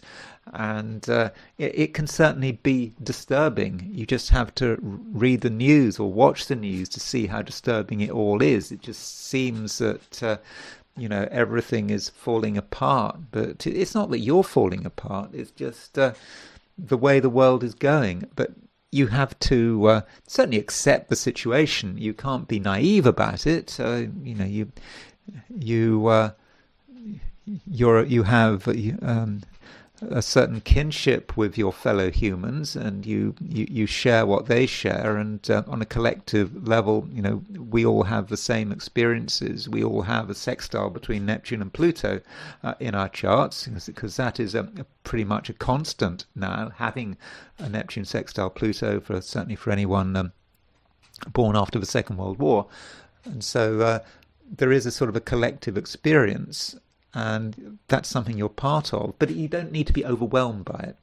You just need to accept that this is part of the human condition, and if you can do that, that's more evidence that you can really make good progress. Certainly better progress from a lot of other people, because I think for many people it is a difficult day. I think for you, it's probably going to be an easier day. And in fact, if I were to give you a relative star rating for today, today's could be a 5-star day, certainly in comparison to what other people are going through. Additionally, Sun is making a conjunction to Mercury, as I've already said. But that Sun conjunct Mercury, okay, it might be cazimi. You could say that Mercury is strengthened by this conjunction to the Sun. But on a personal level, Mercury can represent, an interpersonal level, Mercury can represent another person. A person, maybe you meet them at work, or in a kind of a public setting, a high-profile setting. That's possible. It might just be someone in general. It could be a partner, it could be a friend, whatever. But Mercury is really close to that conjunction of the Sun, and that means that there may be certain people in your life who are kind of not feeling great. They're feeling just overwhelmed by everything. Maybe they can't think straight, and you have to accept that. So you might be, for example, dealing with people who normally are on good form. Normally they can think straight, but there just might be something about today which means that they are distracted. So that means that when you're listening to other people, perhaps taking advice from other people, getting outside opinions, don't necessarily think that the other person knows what they're talking about, even if they've got a good track record. Even if they're talking about an area of expertise, they can still make mistakes because of this Sun conjunct Mercury. So if you get an outside opinion, it might be a good idea to get a second or a third opinion, or just to use your judgment and accept that in the final analysis, it is you making the decision. Capricorn. We have the moon in Aquarius, still in Aquarius, but sort of getting ready to move into Pisces, because we've got a Pisces eclipse, Pisces full moon partial eclipse coming up. That's tomorrow, and so with the moon in Aquarius, it might be a time, Capricorn, where you have to sort of continue to think about your resources. It might just be as simple as that, and thinking about what you have, what you don't have, and it might require some seriousness and also some objectivity. You're perhaps supposed to have particular ideas about money. Maybe you have been having ideas. Maybe you've been listening to someone else, but instead you need to be kind of detached and look at things from a different perspective, and perhaps a less complicated perspective. It's easy to see money as something which is complicated, that doesn't immediately make sense. But if you can sort of bring things down to earth and perhaps make some of your own decisions. That might not be such a bad thing. I'm not saying that you should take absolutely final decisions, which are important, which relate to your financial future. But, sometimes you've got to look at the accepted view on money and think perhaps that there is an alternative approach. Of course, you always need to get professional advice. And as I always say when I talk about money, I'm not giving any financial advice here. I'm just suggesting that you just potentially look at things in a different way and don't allow things to get more complicated than they have to be. And if we're talking about authority, Capricorn is a sign that is often associated with authority. It's seen to be a sign which is authoritative, that knows what it's talking about, has a certain gravitas to it. And this side to the Capricorn nature, right now is actually very strong.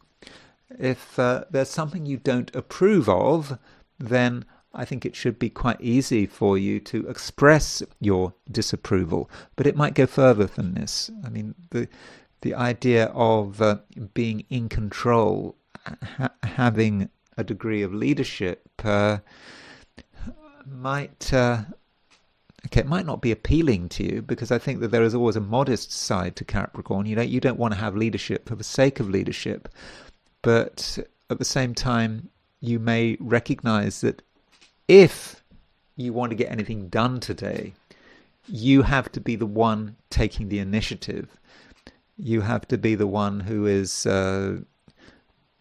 taking control. Even if you are at a relatively low position in the hierarchy, whatever that hierarchy is, even if that is the case, you still have to be the one initiating, because I don't think other people are going to be necessarily in a fit state to initiate anything or to show leadership. It just might not work. But you, by contrast, you really do seem to know what you're doing, and you understand what matters, and because you understand what matters, you can really sort of express yourself in a way that I think is going to be very effective.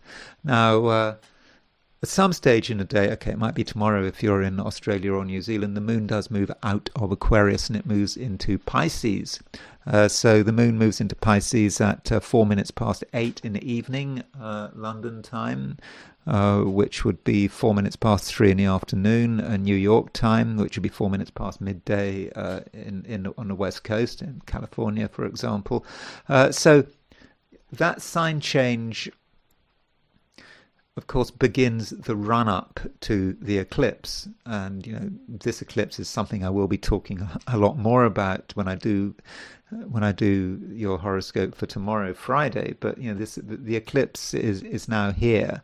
And, the moment the moon moves into Pisces, you might sort of move away from thinking about just money and thinking about your own ideas and revisiting your ideas. And this might take place through conversation. You find yourself talking, and it might be a conversation with yourself, it might be a conversation with someone else, but you have this conversation and new facts become available, and it might just be that you start to change your mind about something, and things just aren't as clear as they used to be. But perhaps in quite a good sense, you feel, this is different, this is interesting, and something is maybe piquing your curiosity, and you want to get into something more, understand it more. And this is perhaps how the eclipse is building up, or when the eclipse actually becomes exact, tomorrow on Friday, then you start to realize that something really has changed. Perhaps some of your sort of fundamental ideas about fundamental issues are changing. But anyway, I can talk about that tomorrow. Aquarius. The moon is still in Aquarius, just about.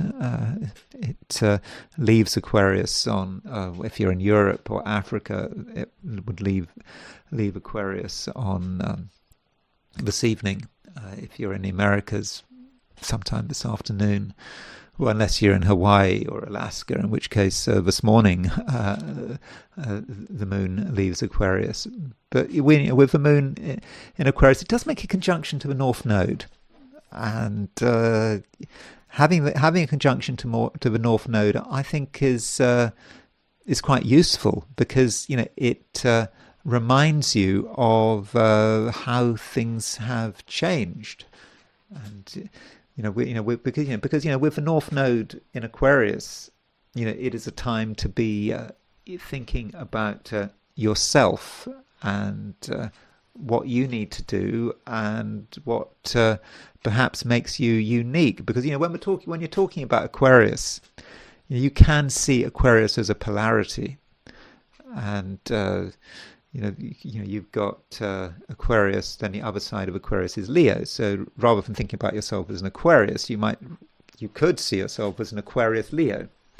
I mean, Leo represents the side of Aquarius that you're perhaps least aware of.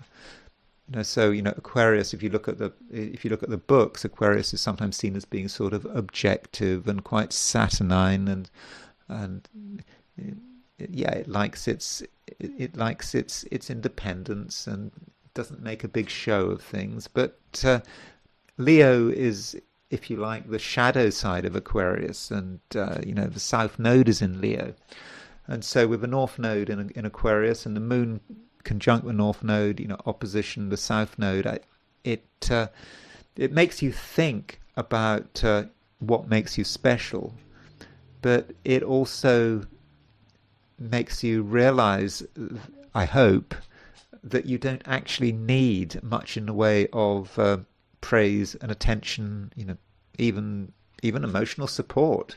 That you actually can be quite self-contained. You know how to look after yourself, and if you're being ignored and unrecognized, it really doesn't matter. And so you can sort of accept that at some level you need the recognition, or you'd like to have the recognition, but you can also accept that really, it doesn't matter, and that you can live without it. And so Moon conjunct the North Node might be giving you a feeling of sort of oneness, a feeling of quiet relaxation. So I think that is certainly good news. Now we do have Mercury making a quincunx to Pluto. Now, why that aspect is relevant is because Pluto is in your sign. In fact, we've got Mercury making a conjunction to the Sun and making a quincunx to Pluto. So this could be something about sort of you and how you project yourself. Maybe that Pluto, which is this very sort of dark, very small planet, which hardly noticeable at one level. Maybe you sometimes forget that Pluto is in your sign, but Pluto gives you the capacity to not just to transform, but to really express your power. And it might be that with the Sun and Mercury making a quincunx to Pluto, not everyone necessarily appreciates it, particularly the Sun making a quincunx to Pluto. So we had the Sun quincunx to Pluto yesterday, but I think the Sun quincunx Pluto is still there, particularly as it's connected to Mercury. And so it just could be that the way you present yourself is quietly intimidating. Some people don't like what they see. Maybe they're aware of what you can achieve or what you're capable of doing. And so, do think about the impact you're having on other people. I mean, it's not that you should tone things down necessarily, but I think this sort of latent power within you, represented by Pluto in Aquarius, Pluto in your sign, is perhaps becoming sort of more noticeable than usual. Pisces. Tomorrow, Friday, there is an eclipse, and this eclipse it takes place at in terms of a degree at 4 degrees 54 Pisces. In fact, the precise time of this eclipse, if you're interested, I mean that is the precise time when the sun is conjunct the moon. It takes place at 3:46 p.m. Is that right? No, sorry. It takes place at 5:18 p.m. London time. So, in fact, if you're in California, the eclipse actually happens late tonight. This eclipse is, very much with you. And of course, it being a Pisces eclipse, it falling in your sign. I mean, that is going to potentially, have quite an impact on you. And I talked about today as being, a preparation for the eclipse, and you'd perhaps expect some kind of calm before the eclipse. But it is, a bit of a crazy day, and it really is. I mean, there are a lot of things going on, and it's not going to be, always easy with what is happening. I mean, we have got a conjunction between the Sun and Mercury, for example. In fact, Mercury is making a finger of fate, involving Neptune and Pluto. So there are some strange influences going on. It might not be entirely your problem. In fact, it might be someone else's problem. So I think it's important today to really monitor other people in the run-up to the eclipse. Ask yourself, what kind of impact are they having on you? And as far as their behavior is concerned, why are they behaving in the way they're behaving? Are they perhaps unsure about something? Mercury being conjunct the Sun makes me think that some people might be completely wrapped up in themselves. They might not be able to really understand what's going on. They might just be distracted, even rather clueless. And these people could be really clever. They could be really brilliant. They could be really on good form usually. But with Mercury conjunct the Sun, I think just some people are not fully in control. They don't fully grasp reality. And at the same time, they want attention. They want your attention. And so you might find yourself having to accommodate people who in some ways don't actually deserve to be accommodated because they are so wrapped up in themselves. And so therefore, Pisces, I would suggest that you really value your own independence. And I think that this is something that you definitely can do. So if you look at the chart, Jupiter is, of course, your ruler. So if we look at Jupiter, there's Jupiter at 13 degrees Leo, and it is actually on the Venus-Uranus midpoint. So there is Uranus at 5 degrees, 6 degrees Gemini. There is Venus at 20 degrees Gemini. So Venus and Uranus are approximately 14 degrees apart, and if you add 7 to 6, you get to 13. So you do the math and you realize that Jupiter is exactly on the Venus-Uranus midpoint. And Venus-Uranus is quite an exciting midpoint. It is about other people, but it is about change. And if you feel that a particular social situation is just not working out, then with Jupiter on the Venus-Uranus midpoint, you can make a sudden change. And it's a sudden change that can really work for you. It can be fortunate. And likewise, while other people, it could be a real pain, there may be other people who just appear from nowhere and they give you a welcome distraction. And so sudden changes in your social environment could actually work for you. If you want an objective view, not my view, but if you want a view on Jupiter on the Venus-Uranus midpoint, which might provide you with, Jupiter on the Venus-Uranus midpoint. So Reinhold Ebertin, in Combination of Stellar Influences, he says about Jupiter on the Venus-Uranus midpoint, he says, the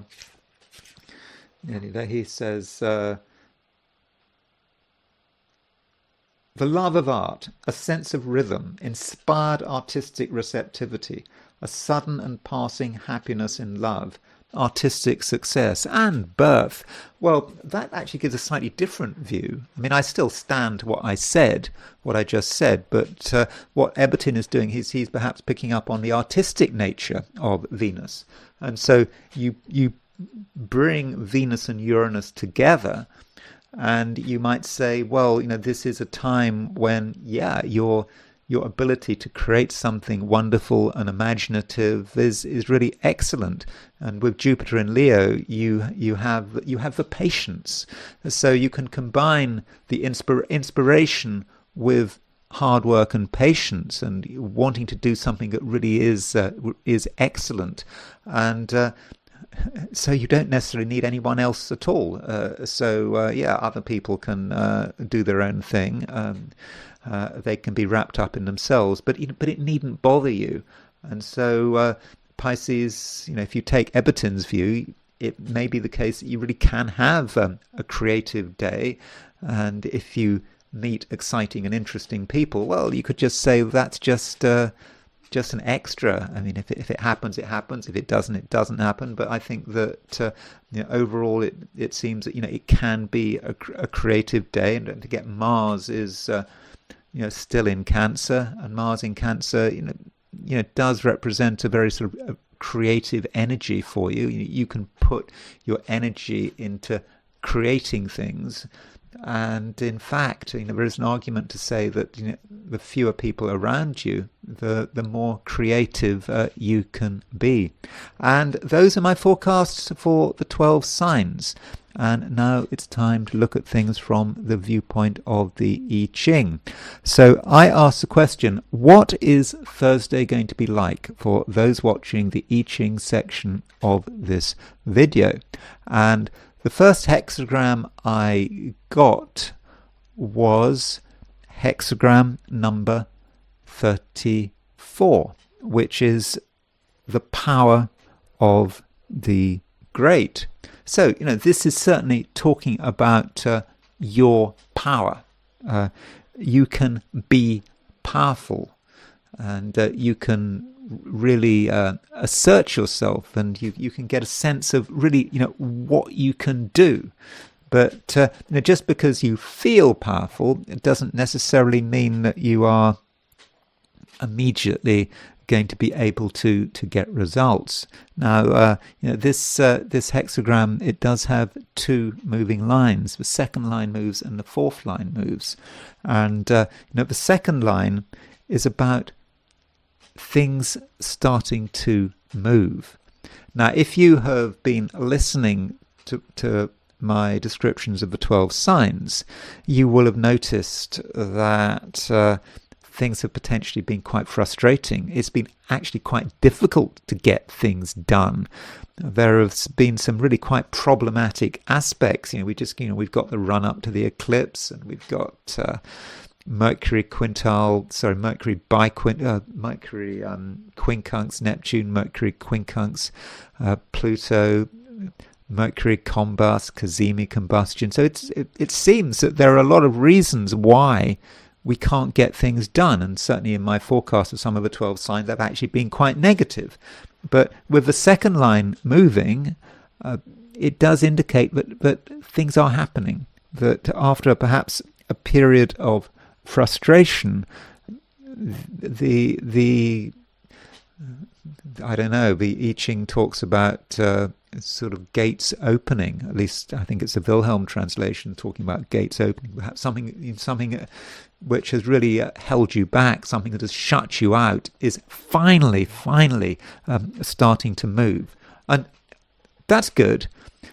provided you don't get overexcited. You might think, oh, things are moving, great, problem over. Let's just smash through and make the most of everything. But the I Ching is asking you to be cautious, even if things are starting to go your way. Don't just assume everything's going to be fine. Don't take things too far. Don't move too quickly. And also ask yourself, what is the right thing to do? What is the right thing for you to do? It's not what is the right thing for someone else to do, but given your individual circumstances and position and your priority and even your destiny, what is the right approach? And if you can answer those questions, then it does seem that you can make good progress. But just really, be careful. And then the fourth line moves. So the fourth line is a sort of a transition line, because you've got the bottom three lines are all unbroken. And that represents the creative, that bottom trigram, 3 unbroken lines. The top 3 lines are about the thunder. That's the trigram for thunder, the top 3 lines. So when the fourth line moves, it suggests that you have moved on. You've moved to sort of a new stage, and you're able to suddenly find that things are not just moving a little bit; they're moving completely, and so you're able to really take things further, and really you're going to start finding real freedom and a real sense of your own power. So in the end, things are looking pretty good, and provided you do what is right for yourself, then things certainly look good. And then because we have got 2 moving lines, we are moving to a second hexagram. And that second hexagram is number 36, which is the darkening of the light. And it's kind of appropriate we've got 36, the darkening of your light. I mean, I know it's not a solar eclipse coming up on Friday, or indeed late on Thursday if you're in parts of the United States. I know it's not a solar eclipse. It's a lunar eclipse. But still, there is a sense of darkening. I mean, okay, it's not a total lunar eclipse, but there's still an eclipse feel to it. So, darkening of the light means that you certainly have a real sense of your own power and what you can achieve. But having gone that far, you then perhaps need to pause. You don't want people to know everything. This is darkening of the light. I mean, it sounds a bit sinister, doesn't it? Darkening of the light, that, talking about the forces of darkness and so forth. But it's more about, hiding your light under a bushel. Sometimes you just don't want to reveal things. Even however brilliant you are, you sometimes need to keep things to yourself. If you were to show off, to show how dazzlingly wonderful you were, well, you might get a negative reaction. And I think it is a time with this hexagram to bide your time. You've got what it takes. You know that you've got this great power. And perhaps at the beginning of the day, this great power does reveal itself. But having revealed itself, it's perhaps time to put things back under wraps and perhaps wait, maybe wait until next week. Maybe wait until the partial eclipse is over before you really start to reveal your light again. So it is a situation where you need to get the timing right. There is a time when you start to move into top gear, where things really start to move and you feel good about yourself. And then you realize that you don't want to go too far.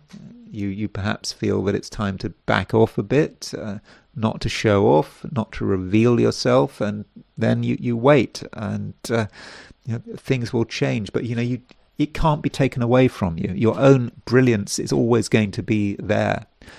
So darkening of the light is not, I don't think, the difficult hexagram that it seems to be on the surface. And that's all I've got to say. So thank you very much for watching this video. If you enjoyed this video, I'd be very grateful if you were to like it. If you're not subscribed, I'd be super grateful if you were to subscribe. If you want to buy me a coffee, there's a link in the description. And I will talk to you again tomorrow.